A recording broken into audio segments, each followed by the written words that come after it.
Estamos vivendo uma era em que a verdade virou refém do compartilhar.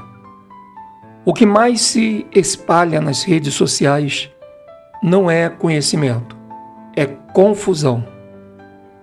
É isso que é o pior. Confusão embalada em frases com aparência de sabedoria.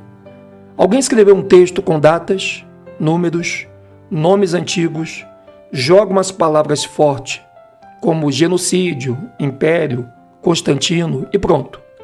Milhares de pessoas compartilham, acreditando ter descoberto a verdade que a igreja escondeu por séculos.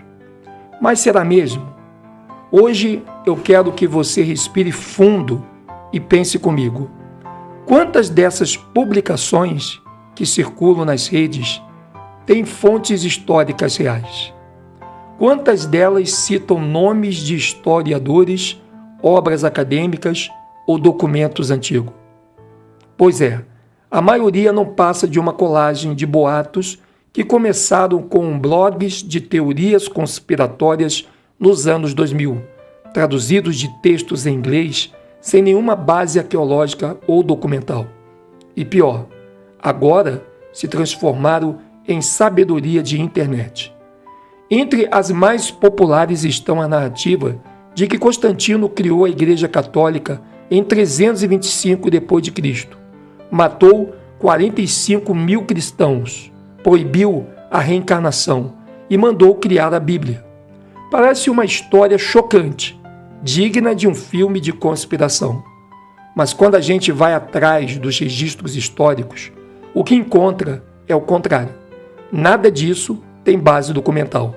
Nenhuma fonte antiga, nenhum texto dos cronistas da época, nem mesmo os inimigos de Constantino escreveram algo parecido.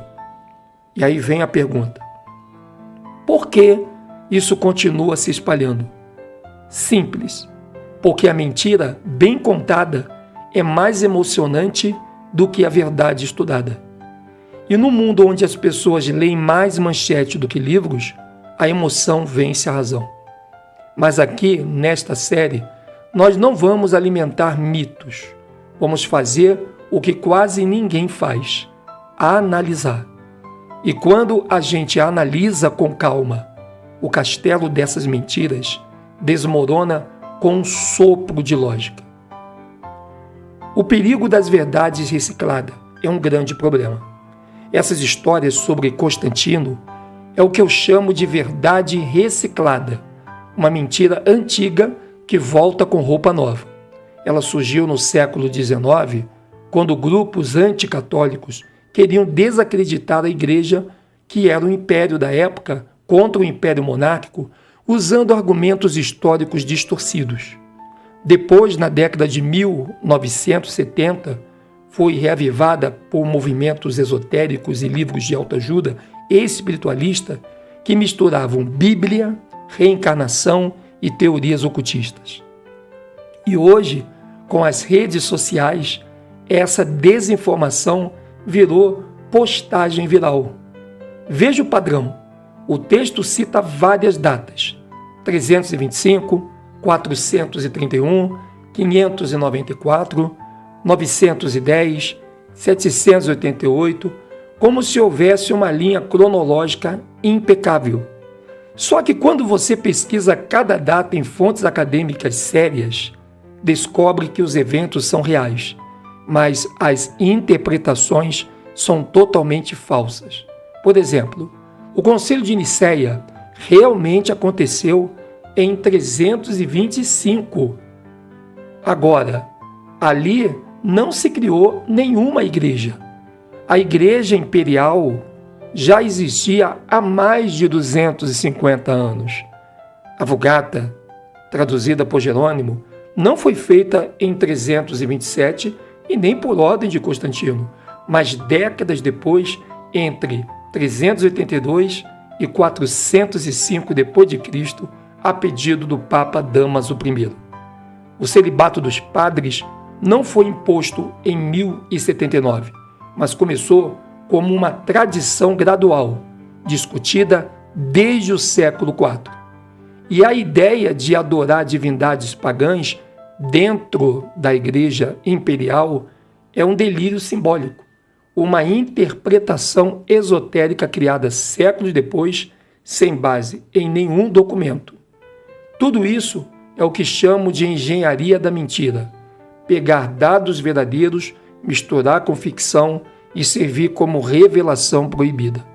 É a técnica mais usada por quem quer manipular sem parecer manipulador. Quando a internet vira tribunal da fé, é muito perigoso. O grande problema, meus amigos, é que a internet deu voz a quem nunca abriu um livro de história. Não é errado questionar religiões. Não. O questionamento é até saudável. Agora, o problema é quando o questionamento vira afirmação sem prova. Hoje, qualquer pessoa pode pegar uma meia-verdade, montar um texto com um tom profético, colocar o nome Constantino ou Niceia e, de repente, estar revelando a farsa do cristianismo. Mas será que quem fala isso sabe sequer o que foi o Império Romano do século IV?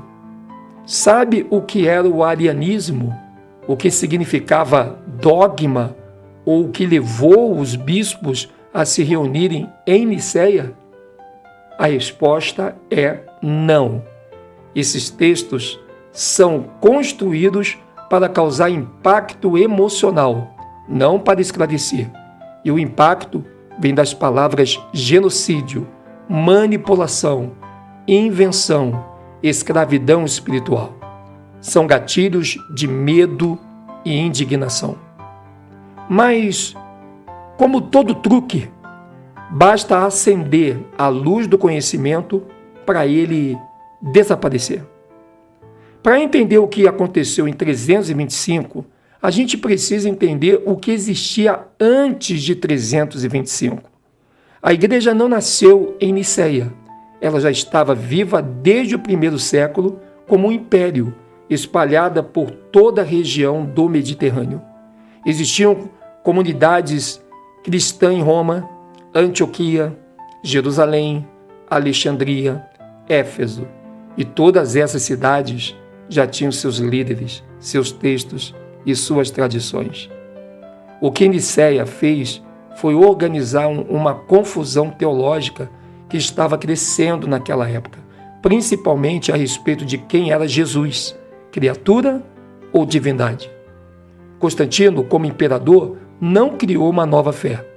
Ele tentou participar e pacificar o império dividido. Se alguém duvida disso, basta ler o que está em fontes como Eusébio de Cesareia, biógrafo de Constantino, ou nos registros de historiadores como Sócrates Escolástico e Teodoreto de Ciro. Nenhum deles fala de genocídio. Nenhum menciona destruição de livros. O que houve foi política, não massacre.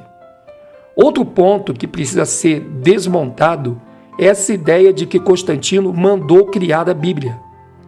Isso é um erro grotesco. Os livros que compõem o Novo Testamento já circulavam entre as comunidades cristãs desde o século I. Cartas de Paulo, evangelhos e textos pastorais já eram lidos e citados por autores como Clemente de Roma e Irineu de Leão, séculos antes de Niceia.